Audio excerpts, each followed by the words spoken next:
your homework the day before it was due.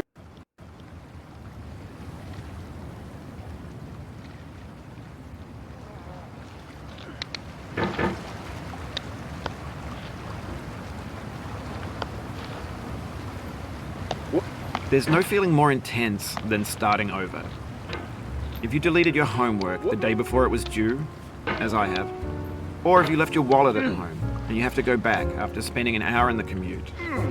If you won some money at the casino and then put all your winnings on red but it came up black.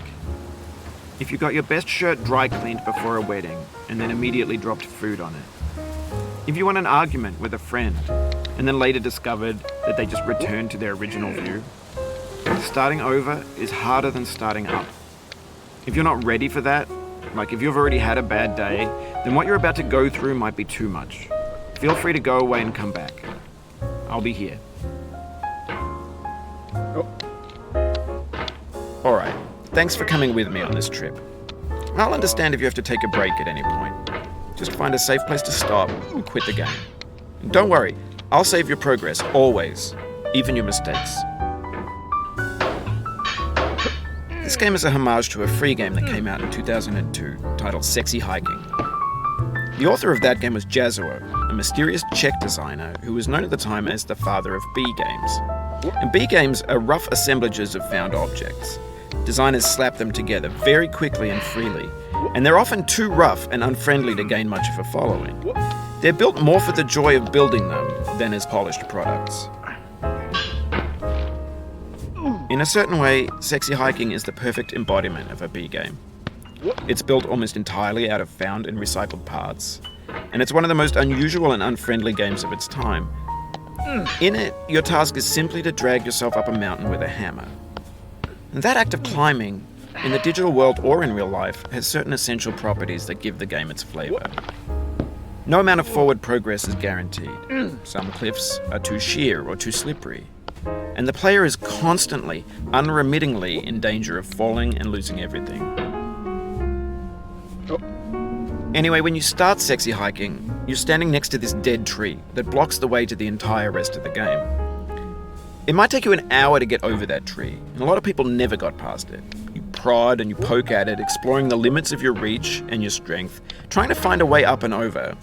And there's a sense of truth in that lack of compromise.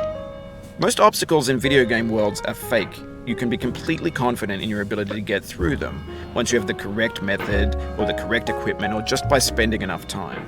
In that sense, every pixelated obstacle in Sexy Hiking is real. The obstacles in Sexy Hiking are unyielding, and that makes the game uniquely frustrating. But I'm not sure Jazuo intended to make a frustrating game. The frustration is just essential to the act of climbing, and it's authentic to the process of building a game about climbing. A funny thing happened to me as I was building this mountain. I'd have an idea for a new obstacle, and I'd build it, test it, and it would usually turn out to be unreasonably hard. But I couldn't bring myself to make it easier. It already felt like my inability to get past the new obstacle was my fault as a player rather than as a builder.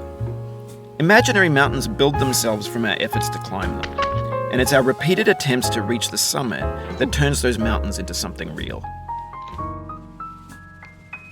When you're building a video game world, you're building with ideas, and that can be like working with quickset cement.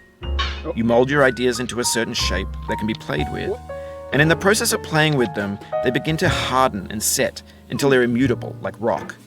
And at that point, you can't change the world. Not without breaking it into pieces and starting fresh with new ideas. For years now, people have been predicting that games would soon be made out of prefabricated objects, bought in a store and assembled into a world. And for the most part, that hasn't happened, because the objects in the stores are trash.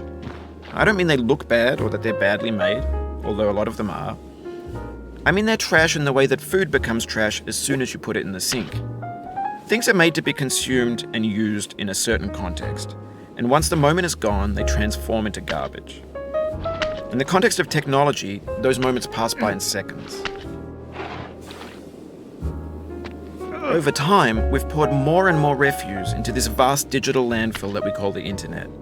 It now vastly outnumbers and outweighs the things that are fresh and untainted and unused.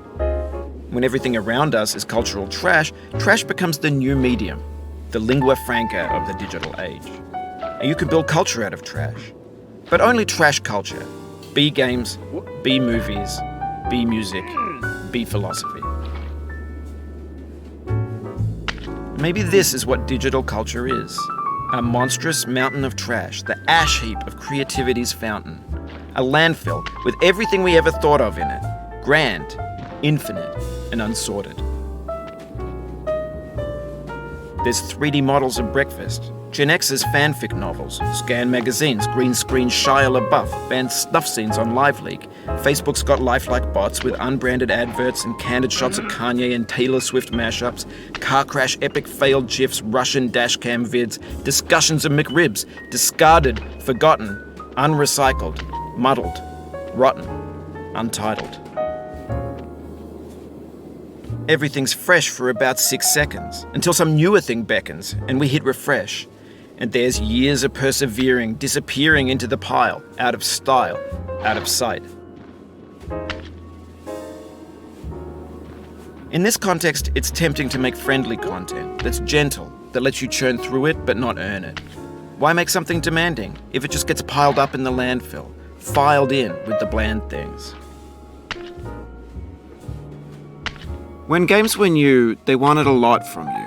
Daunting you, taunting you, resetting and delaying you. Players played stoically. Now everyone's turned off by that. They want to burn through it quickly, a quick fix for the fickle, some tricks for the clicks of the feckless. But that's not you, you're an acrobat. You could swallow a baseball bat. Now I know, most likely you're watching this on YouTube or Twitch, while some dude with 10 million views does it for you. Like a baby bird being fed chewed up food. That's culture too. No. But on the off chance that you're playing this, what I'm saying is, trash is disposable, but maybe it doesn't have to be approachable. What's the feeling like? Are you stressed?